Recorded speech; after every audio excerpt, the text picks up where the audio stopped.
Hello, my Malcolm family. As y'all can see, we are all together. But welcome to another episode of our Make a Culture Move podcast, where we cover everything from intense social topics to funny social trends. We are your hosts, Mark Jonathan. G. Sorry, we use Tabitha. And we're all in one setting today, y'all. Yes, y'all. It's a blessing. Exactly. But before we kick this off, can we have a brief disclaimer from Tabitha? So, I'm not going to get that close because my face looks weird right now. But here at the Malcolm podcast, we cover a lot of intense social topics and social trends. And we just want to let y'all know that these opinions that we express here do not reflect Malcolm as a whole. So please keep that in mind as we dive into our podcast here today at the Malcolm headquarters, really. Yes, indeed. And with that being said, I will be kicking y'all off this afternoon, actually. Well, actually, Yeah, every time it's afternoon. Yeah, so just kicking in. So just scrolling through some news, and I saw a 14-year-old entrepreneur. So he's actually, I believe, based in Georgia. Yeah, I believe so. And then he owns his own restaurant at 14. So, we talk a lot about Black businesses and, owning your own and then doing something other than, the norm for us, which, sports or rapping and stuff like that. But owning your own business, and especially at 14, he's already on the right path. So if we could just get into that article real quick. Alrighty. Y'all, this is about to be some really good news. We need this right now. I'm saying. Ooh, he has my same last name. That's dope. It's really not. We have the same slave master, but okay. I'll just be reading the article. I don't know what the video is. Yeah. But all right. So Stonecrest, Georgia, Mason Wright was 9 years old, walking. Oh my goodness, through Times Square in 2015 with his older sister when he noticed long lines wrapped around several hot dog carts. If he could reinvent the idea back home in the South, he said, he'd never have to beg his parents for an allowance again. Facts. I knew I could take the business concept and improve it, said Mason, who is now 14 years old, and the owner, Mason Super Dogs, his grab-and-go hot dog restaurant in Stonecrest, Georgia. So before he even hit 14, he was already thinking about how to make money, feel me, outside of his parents' allowance and all that. So, hey. Goals for my kids. Facts. So continuing, he opened the shop in October, making him the youngest restaurant owner in the state. Right. Okay. Yeah. So that looks like most of what we got, but again, it's a little bit of Black excellence. He's doing it outside of school, but it still deserves to be talked about. I wish I could own my own business, and I'm 20 years old. But Working at it. I'm never gonna own my business. No? What y'all think about that? I just don't have time for that. I mean, if anything, I would try to do something like some private practice or something like that. But as far as owning my own business, I don't know. I just don't see it. My great grandparents did it and they struggled. So I'm just kind of I don't want to struggle. If anything, what Phil has going on here, getting grants from the government and stuff like that, I think that's tight. As far as me doing my own personal business, no, the struggle is real. Probably not. So is it that you don't know what you would do? Huh? Is it so you don't know what you would do, or you just don't see yourself owning your own business? I know what I would do, and it's crazy because me and some other people, me and Gaddy, I have had this talk before of what my plan is as far as because I'm scared to fail. I'm scared to fail. It's a real thing. It's a real thing. Let's get to the root of the problem. Yeah, it's okay though. Working for somebody else, you gotta overcome that fear, but it's a real fear. And working for somebody else, you don't have to worry about where your check's coming from because it's gonna come. It's coming. But that's why you start. You work for somebody and start your business on the side, so you use your main income. It's not gonna fail. You have something to fall back on, and then your business. I mean, it's gonna fail. That's how millionaires get to where they get to. It's gonna fail a couple times, and a couple times, and a couple more times, and a couple more times, and then eventually it's going. So it just depends on if you have that girth to take all those Consistency. failures, but some people don't. It's scary, man. It is. is. It's scary. It's super scary. You got to be willing to just take that leap of faith and say, hey, I'm gonna be willing to fall and get back up and fall and get back up and fall and get back up and fall and get back up, because that's how millionaires make their money. You know, they take risk and losses, and success comes. Sometimes it's small, but once it gets big, it's huge. And that's why I say gold is tried in the fire. Man, I'm just like, man.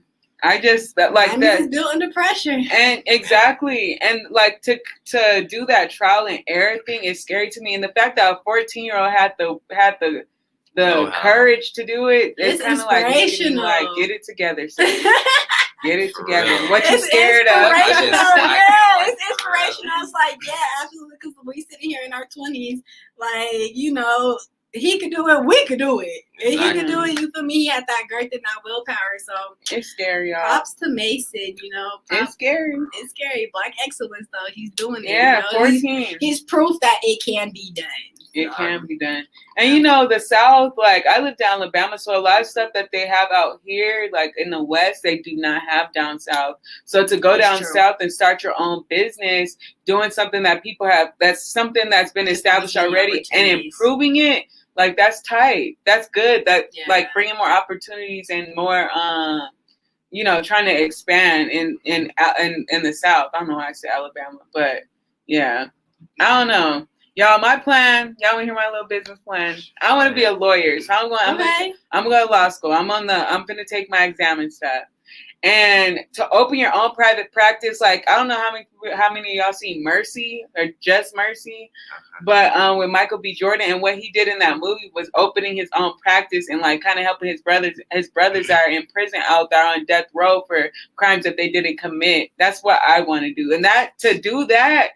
It's scary, boy. It is. People's lives are in your hands. But if that's what you want to do, you know, that's perfect. Do it. Because we need somebody to do it. We need somebody to do it, you know. So the fact that, you know, that's something that you're even thinking about that you want to do, you have that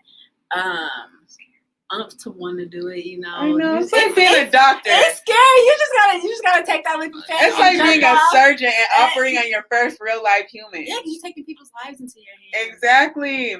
Scary stuff. They would have to call somebody else. But, I'm trying to tell you. But not just thinking about it. Like I've heard like so many conversations of people having great business ideas, but like never going through it. So it's just crazy to. You gotta go through it, because just imagine, you know, it's not our job to change the whole world, but a part of it. Right. You know, so that's if you feel like that's your calling, then that's the part of the world that you gotta change. Nerve-wracking, y'all. It's supposed to be. It's supposed to be, but that's how you know you're gonna come over it.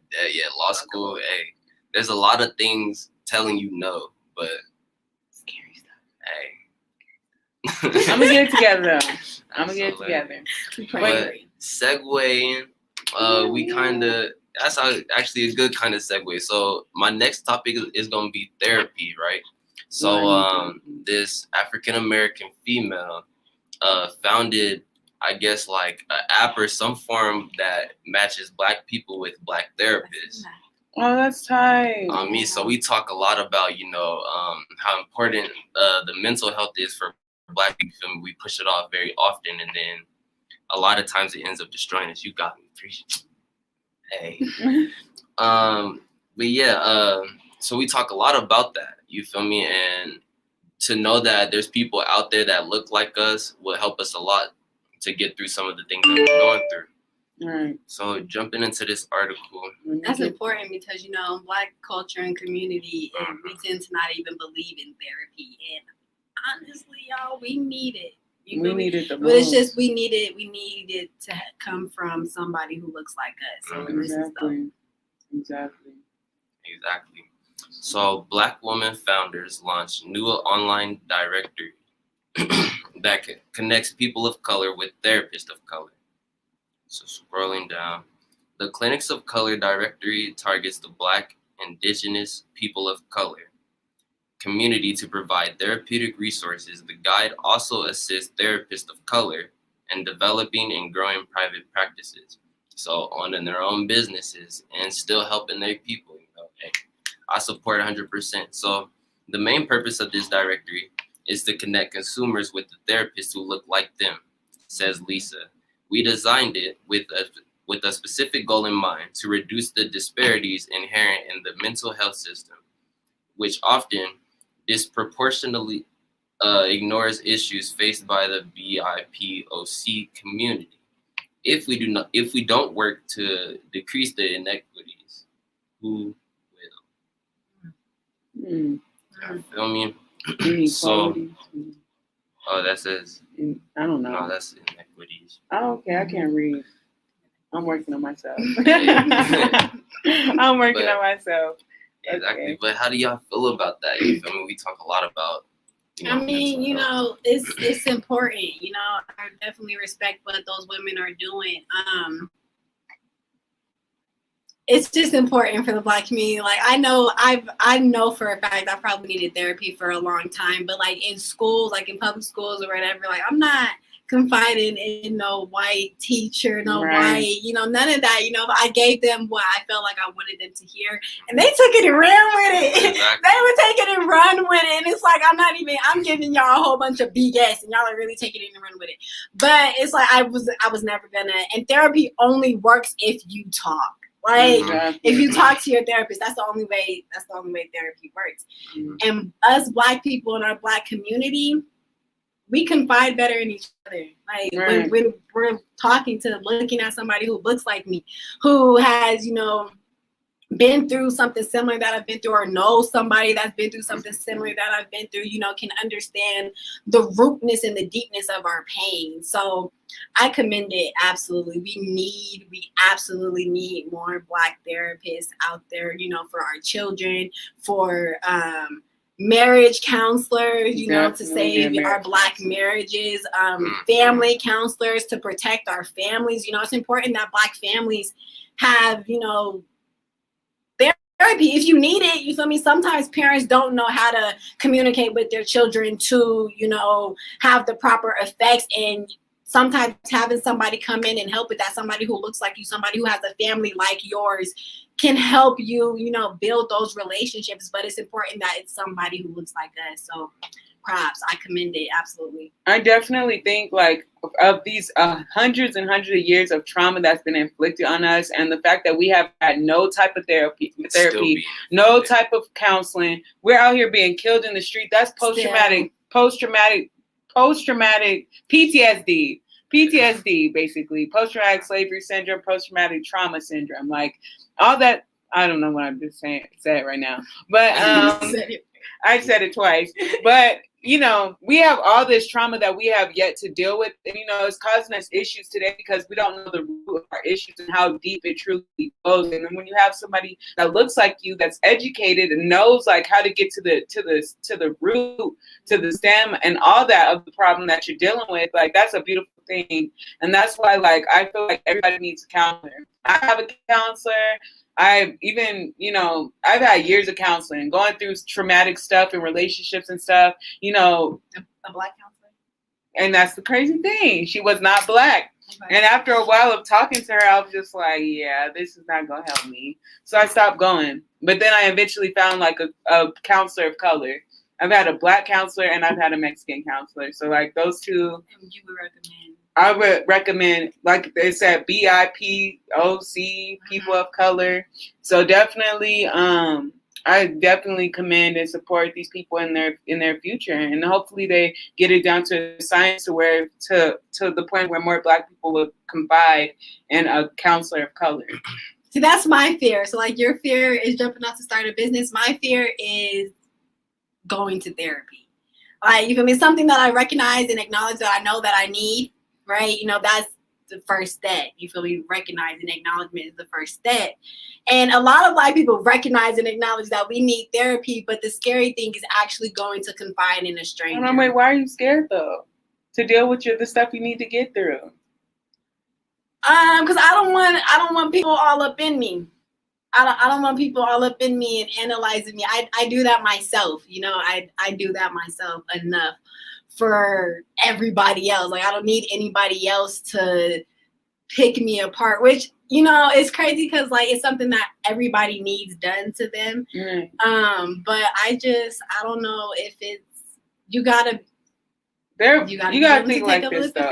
They're bound by the law not to share your private information. I know, yeah. And not only that, but all they do is like you say something, they be like, so why is this? And they really make you think about what you just said. Like it's like you don't want to lean on your own understanding. You don't want to be like, oh well, this is why, you know, I'm dealing with this and this is the reason why. And it's not. It could be something a lot more simple than what you actually think that the root of the problem is. You know what I'm saying? Like let's say your issue is you have a hard time trusting men. Why do you have a hard time trusting men? It's because they do X, Y, and Z. And she'll just ask that one question that goes back to the first time you ever got hurt, that you got hurt so bad to the point where you're afraid to trust anyone. And then you have to ask that question, well, why did you let yourself get treated that way? Get yourself treated that. I don't know. My English is not, y'all. My English, I swear English is not my first language. But you got to ask yourself, why did you allow yourself to get treated that way? That's it's like, and I'm, you know, learning to understand the importance behind therapy because, like, they have a degree behind it. You know what I mean? So it's like they went to school and studied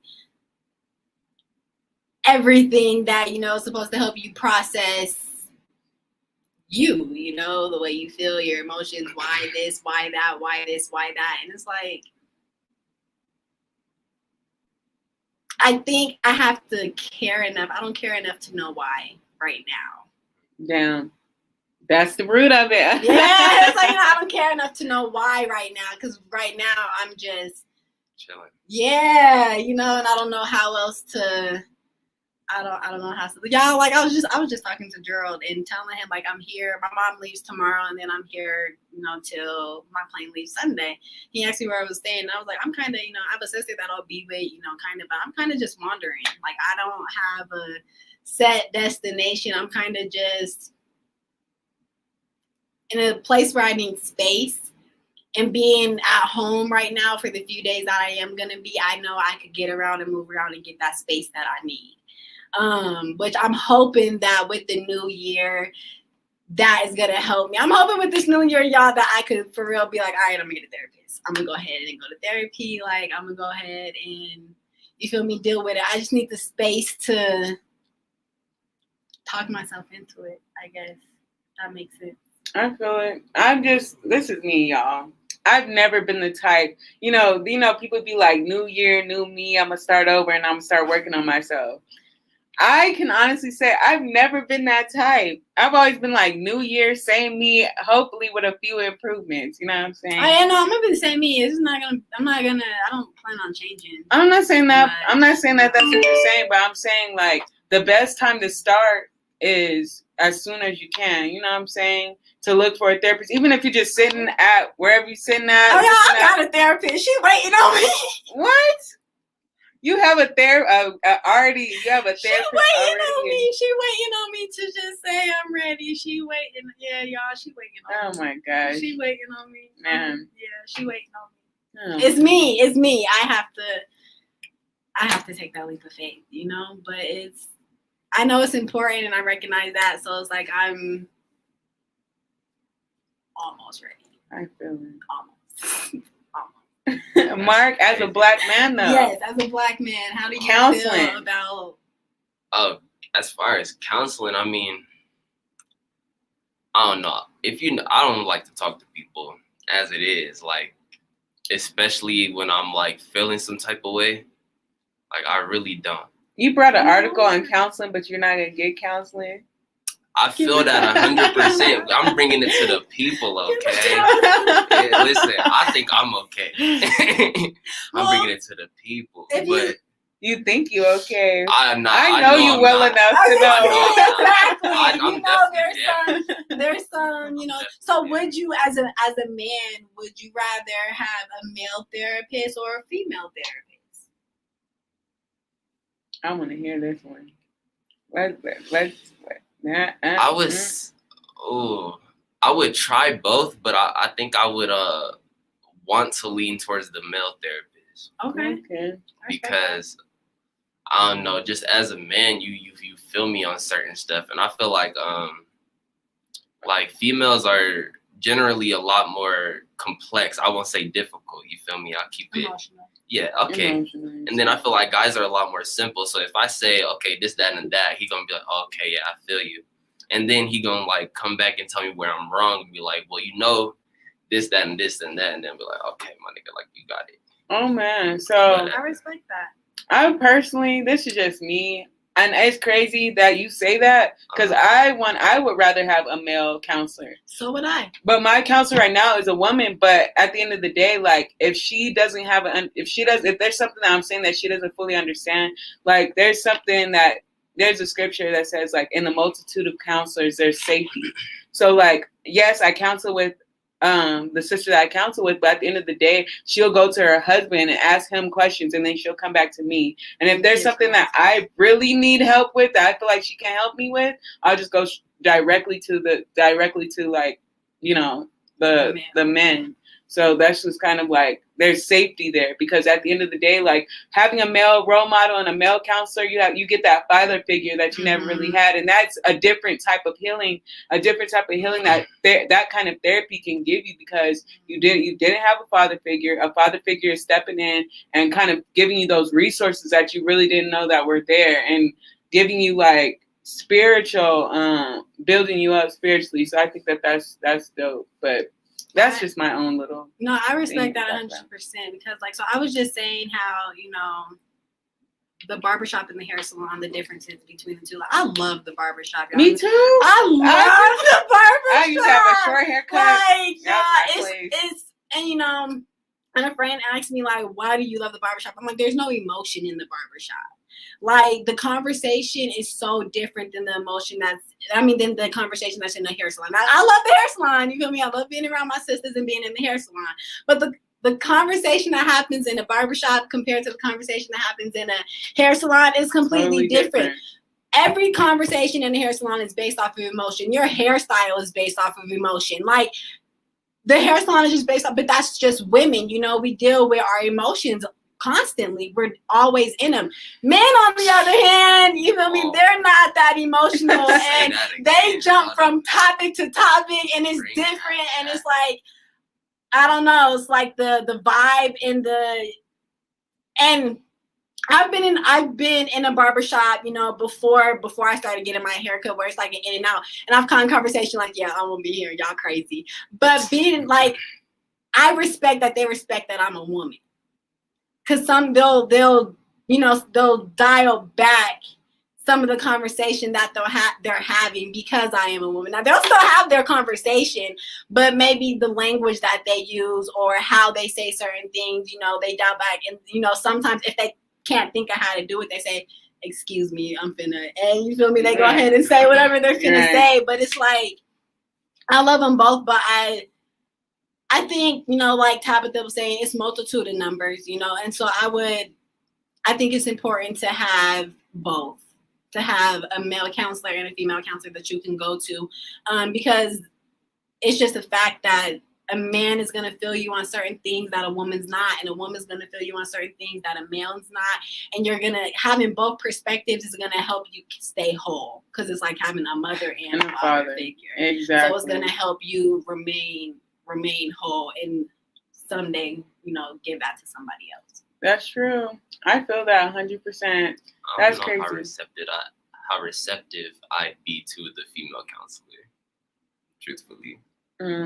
I really don't. But as a man, I don't ever feel like a man, especially like a man, like when you go to the barbershop, for instance, and I don't know, because you say you don't really talk to people like that, and it goes back to what you were saying. Yeah. When last week we talked about the barbershop and the therapy that's there at the barbershop. You know, they talk about anything from politics to what we do here with the intense social topics, you know, stuff like that. And I feel like sometimes that's stuff that we need to get off our chest, because society and the way that everything is, we have to conform to what other people say. I don't do that. but I know people that do. And so I get it. And to talk to a man, you get that male perspective. You're a man. Why would you come to a woman to get the male perspective? Because you we have don't a good have relationship that. with your mom? Yeah. You talk to her? That's Yeah. why you You're like, really don't talk about my mom. Yeah, you really want to need a female therapist, really, because you confide in your mom. Like, your mom is your female. Like, to me, I kind of feel therapists are there to kind of help fill a void, but not really. They're kind of there to help you release and help you figure things out. But, having a female one is helping you. If you not having a woman in your life to go and talk to, she's filling that void for you, because here's a woman that you can talk to and get things off your chest that you can't talk to about the women in your life. Or, having that male in your life, if you didn't have a man in your life that you could talk to and get those feelings off your chest, this is a man that you can go and get those feelings off your chest with. So it's like you have your mom. You have a female that you can go and get your feelings off your chest, and she's going to be receptive to you. Or is she not? I feel that, and I just feel like some of the problems that I be dealing with, like, I just wouldn't come to a woman nor my mother per se. Like, and you go to a man about it. Yeah, if I were to go to you got your dad in your life. How does that work? I don't listen. I don't talk. Listen, if it's gonna come out of me, you gonna definitely have to pry. Like, okay, but I don't really. So you need a therapist, Lon, for sure. Yes, I don't need a therapist. I used to be that way. You don't have to pry anymore. Like, you feel me? I mean, you gotta pry, because it depends on what you're asking. But it depends on what you're asking. But you feel me? I can answer questions pretty open bookly. So okay, Yeah, y'all. I try to be open book, but I'm like, I gotta keep a. You gotta keep a guard up. I gotta keep it, because there was at one point in my life, man, I was a little bit younger. I was like, oh, I'm gonna tell you everything, but then I learned that how people can use that against you, and like how that could truly end up hurting you. So I kind of was like, now that I'm a little bit older, down near my 30s, y'all. Oh my God. 4 more years, and I'm there. But don't take your time. Anyway, though, like, you learn to hold certain things back, because you could see how people really can use that as ammunition to hurt you, and not to like really hear you out, but to really like use it against you. Or you think you could confide in someone and they bring it up at the worst moments. You're just like, why would you do that? Right. You got to be careful with people. That happened to me in this office. I'm like, yeah. No. That happened to me in this office. Do that. And should be watching these podcasts, bro. But listen, I'm damaged. I know I'm damaged. But listen, I'd rather just go to sleep. Oh, okay. That's depression. Yeah. We gonna talk. We gonna talk. And on that note, y'all, we segue. Oh my gosh! When you find out your coworker has depression, even though I already knew that. Yeah. We're gonna talk. Listen. Did you want this one first or this one? No, white people. Okay. All right. So, y'all, we got G coming up next with her portion of the podcast. And we, from what I understand, I kind of read into her article a little bit. But, do we really trust people at our job? People that are our counterparts, people of non-color? Yeah. So, white people say they're allies at work. That's what they say. They say that. But our Black and Latino women disagree. I'm trying to pay attention to these words. White people say they're allies at work, and the Black and Latino women disagree. We're going to get into the article. Let's get into it. That title got a lot in itself, though. Right. If you're a white person who sees yourself as an ally to coworkers of other races and ethnicities, it's time for a reality check. Many of your colleagues of color probably disagree. 82% of white men and 81% of women see themselves as allies to colleagues of color at work, according to a June survey of 7,400 U.S. adults by Lean.com, leanin.org, and SurveyMonkey. A majority of white people in the survey identified their own strongest allies as an equal mix of races and genders. But women of color said they encounter a different reality in the workplace. Now, women. and they are not likely to count white people among their allies. Just 10% of Black women and 19% of Latinas said most of their strongest allies at work are white. And that's if they are fortunate enough to have anyone vigorously advocating for them. Only 45% of Black women and 55% of Latinas said they had strong allies at work. LeanIn.org did not highlight results for Black or Latino men or people of other races due to small sample sizes. Well, so y'all, I just wanted to stop there. I encourage you to read the rest of the article, on your own. But from what that article gave us, it's basically saying, as someone who has had white colleagues before COVID took my job, y'all, and I was working at Jared, I did not feel like them white people was my Jared, allies. the ring store? Yes, girl, Jared. Oh, okay. He went to Jared. He went to Jared. I loved the job. Let me tell you, I loved my job. I loved it. I did. But, the coworkers that I had in Missouri, not all of them, because if any of y'all ever see this, not all of y'all, but there's a handful where it's like, I did not feel like they were my allies at work. And, I've had other jobs where I've had white coworkers. And I didn't really feel like, my white coworkers were my allies at work.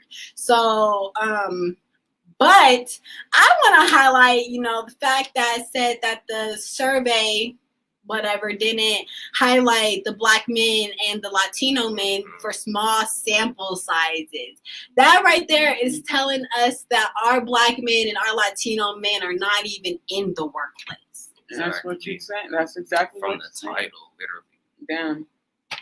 Our Black men and our Latino men are not even in the workplace at a valuable enough amount to where they can be counted in a survey. A sample size. A sample size. That's taking a fraction of the fraction. Damn. 3/5 of a man. 3/5 of a man. Literally. That sucks, boy. That's scary. It's scary because, okay, so for instance, she gave her example of her working at Jared and stuff. I've worked at a lot of different places, and I can only say, I've mainly worked with people of color. Mm-hmm. When I worked in Alabama, most of my coworkers were Black. Even the manager, he was Middle Eastern, and he wasn't, they're a whole nother. They're not. It was a okay, so the Jared I worked at before, so I started at Jared in Colorado, the one in Aurora. If any of y'all see this, y'all know how I feel about y'all. I love y'all. Y'all, it was all people of color there for the most part. It was like Latina, Black, it was a couple white people, I love y'all too. Y'all were great people. They were like allies, but it was mainly like my manager had Latina in there, and I had Latina and Black coworkers. The males were Black, the males were Black and Latino men. We had them, and we had Black and Latino women also. Right. So even the Jared, Jared the Gallery of Jewelry in Aurora. Shop there. Go get your jewelry from there. They are great people. They will give what you need. They're amazing. But there were people of color there. P.o.S. Love, and I love them. You feel me? P.o.C. I don't know why I said P.o.S. So it is a different experience. So I hear what you're saying. Right. It is. Right. I wish I could have had that. Right. But it wasn't until I moved to Colorado that my bosses and stuff were white. And I was like, when I worked at Olive Garden, you would think you would have white managers. But no, my managers were Mexican. They were Latino. And so I moved out here. I'm from Arizona, by the way. That's where my last little, I had a job here. I got fired for no reason. I'm not even going to get into that. But my managers were white, you know what I'm saying? And so that was a whole nother experience. People of color understand the people of color struggle. When it comes to non-people of color, it's like a disconnect. It's hard to make that connection. And it's I've never really, it's like I'm here. Hold on, can you see my hand? I'm here and they're here. And it's we can never it's just I'm going through stuff and it's not something that they can understand. This kind of goes back to the whole counselor thing, you know what I'm saying?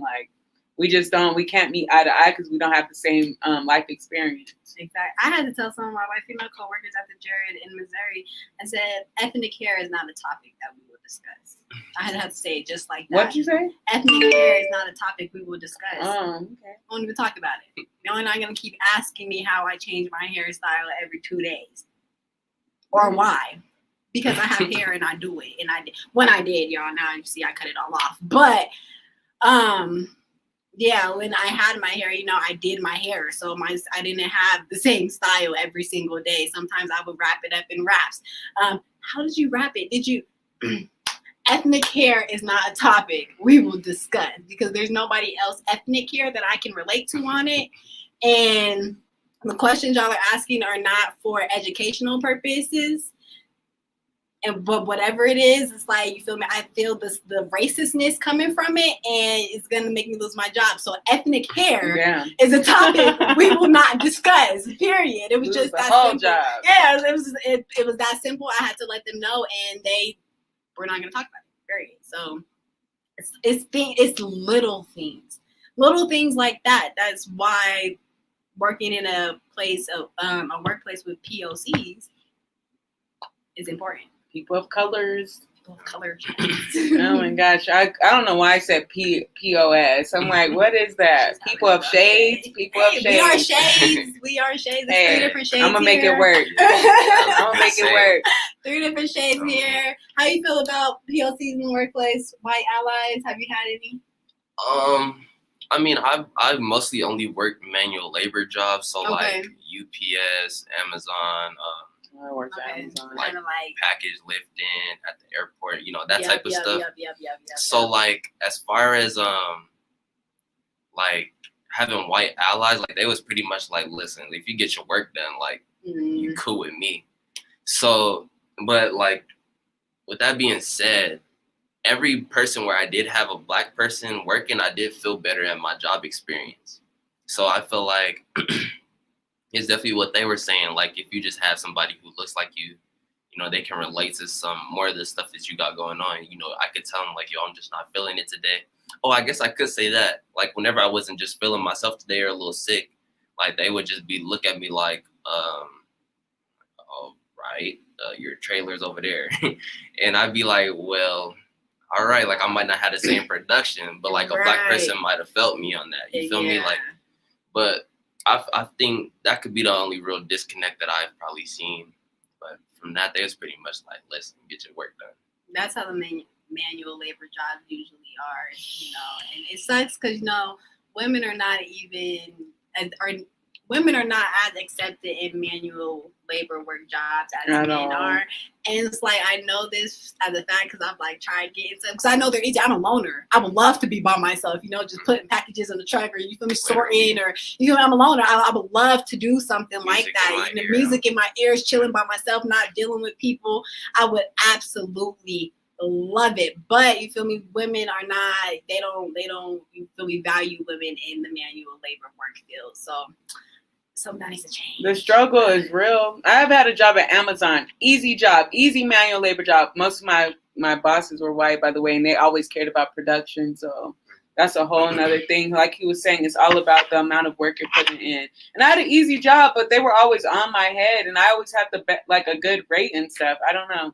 But like when I tried to apply at like job manufacturers in the South, because that's mainly like what, like a lot of your supplies for your cars, those come from like Alabama, Georgia, like from the South, because that's where like Hyundai and stuff like that, those different car manufacturers are. I applied for a car manufacturing job and could not get it. And that kind of goes to like, women not really being accepted into like manual labor jobs. Like I could try to get a job at UPS. Will they call me? I don't really have that background and that experience. And, I could lift a little bit, but I doubt they're going to call me, The thing is, I could live, y'all. I've been moving my whole life. Like my whole entire life as kids, we moved from house to house to house. So I could pack up a house and move it. Okay, that's the thing. But it's like, super fast. Yeah, like I could do it, but whatever. That's okay, y'all. They don't recognize our power. We got power. They gonna recognize it one day. One day. But we're gonna go ahead and segue into this next one. I'm excited about this next one, y'all. Y'all, me too. So this, I seen this is a movie that nobody's talking about, and I feel like it definitely needs more exposure. It's called The Red Pill. So let's get into the article first, and then we'll do the trailer. Okay. Does that have any reference to the Matrix? No. Okay.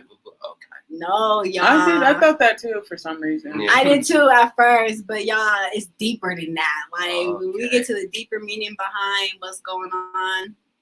Look, okay, y'all. So Tony Award-winning Black actress produces horror film about American politics. Does this man have on a dashiki?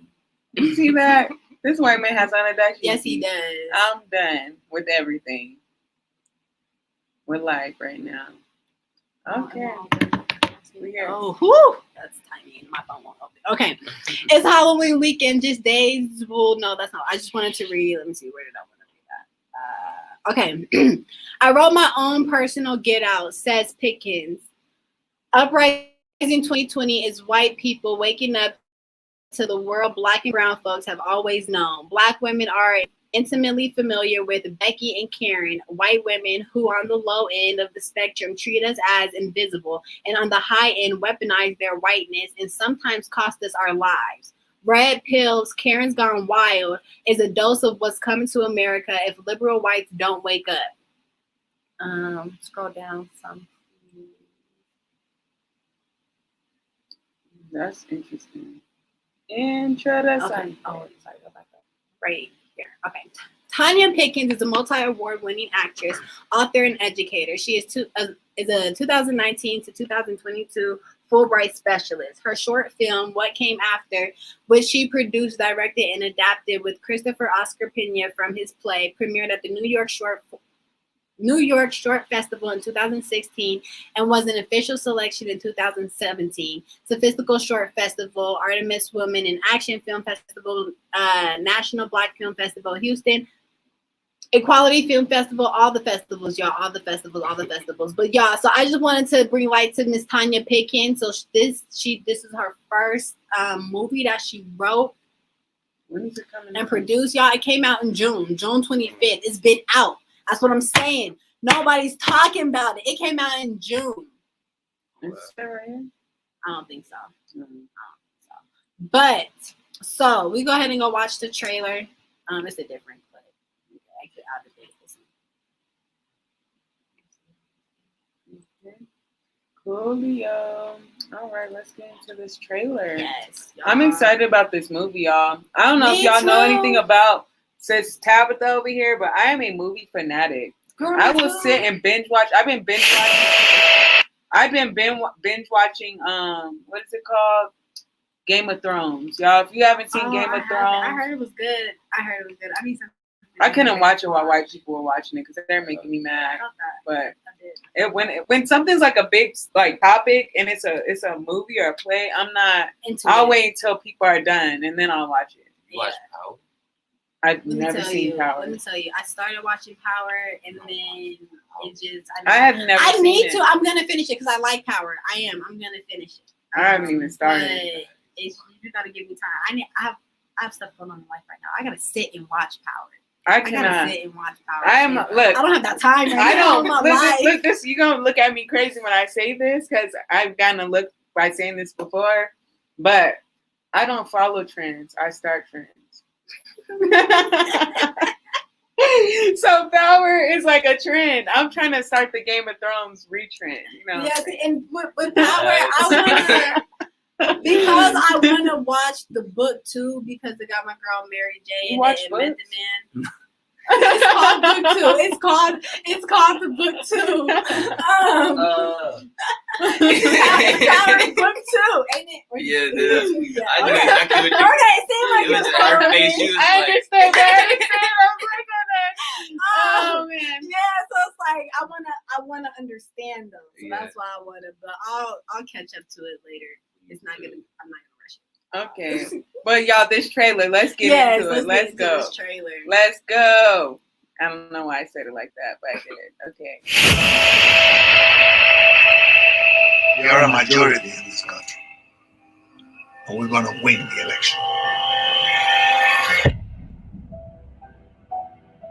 you know what the red pill is? A red pill is someone who infiltrates a group and then destroys them from the inside.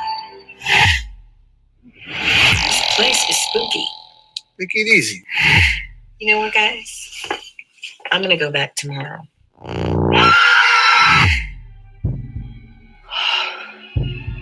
I think we should call the sheriff's office.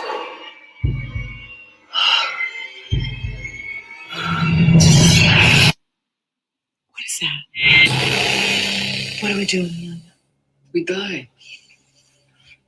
But we take some of them with us. Okay, I don't know if I understand this film. That one went over my head a little bit. Okay, let's go back to the article then. It do got get all vibes though. Okay, so That's crazy. She said a red pill is going in from the inside and infiltrating. it's somebody who goes in from the inside and infiltrates a group from the inside. So it's like COINTELPRO. Yeah, and destroys them. COINTELPRO. Yep. That's what they did to the Black Panther Party. So let's see this part of it. Okay, first part right here. Tony Award-winning Black actress Tanya Pickens has written, directed, and produced her first feature film that was released this fall. Red Pill, a Horror, was from its inception in 2019 a terrifying wake-up call about American politics. The remarkably prescient film about the current political climate is profoundly relevant right now. The weaponization of whiteness and white supremacy themes in the film resonate with today's fever. Right? I don't have my glasses on. I can't even see. Fervor, particularly following the 2020 election and its aftermath. The Becky Karen trope, known all people of color, assumes a place of surprise awareness in white consciousness. Okay. You gotta be woke. Yeah. So it's just, get out vibes, kind of, how white people, they still don't want us here. They still don't want us here. They still, you feel me? It's crazy because, like, in the trailer I seen, said no niggers, no Jews, no immigrants. And then they came across the news, it's like we have cases where people are still being hung, but they're being caught suicide. Exactly. Strangest thing, like, How he hanged himself on a 16-foot tree. How he hanged himself on a 16-foot tree. Hey, I'm just like, at this point in my life, I just don't trust, like, I'm not even going to get into my own opinion because, y'all, when I say that people have said that I am a Black identity extremist and the people that I affiliate myself with that we're Black identity extremists, but that's the crazy thing about that is it's not only Black people, it's Black, Latino, and Native American people trying to come together to get out of this oppression that we've been in for so long, but you call us Black identity extremists and a hate group just because we're loving our people. And that's it. That's the crazy. White people don't want to see us loving each other. Like, they don't want to see us in community with each other. You feel me? Laughing and having a good time. They want to see us in community with each other, killing each other. They don't want to see us in community with just teaching each other, growing each other, loving on one another, protecting one another, feeding one another, whether it's actual food or whether it's wisdom and education for the brain. Like, they don't want to see us progressing. They don't want to see us out here having fitness training classes with our people, and they don't want to see us doing anything that's going to progress us in any ways. They don't want to see us doing it individually, but they definitely don't want to see us doing it together, because they know once we get together and do it, like, the power in our numbers. When our brains come together, like, you feel me? Like, 2 brains is better than 1, 3 is amazing. Like, to have all Black people put their brains together and be on a common path of success and growth for the Black people, that's what they're scared of. They're scared of seeing us get degrees and have education. They're scared of us have businesses. They're scared of seeing us advocate for our people to get off of death row, so that for crimes that they didn't commit. She's coming for me, y'all. They're scared to see us do those things, you know. So like, but it's power in our numbers. Like, white people are scared to see us come up.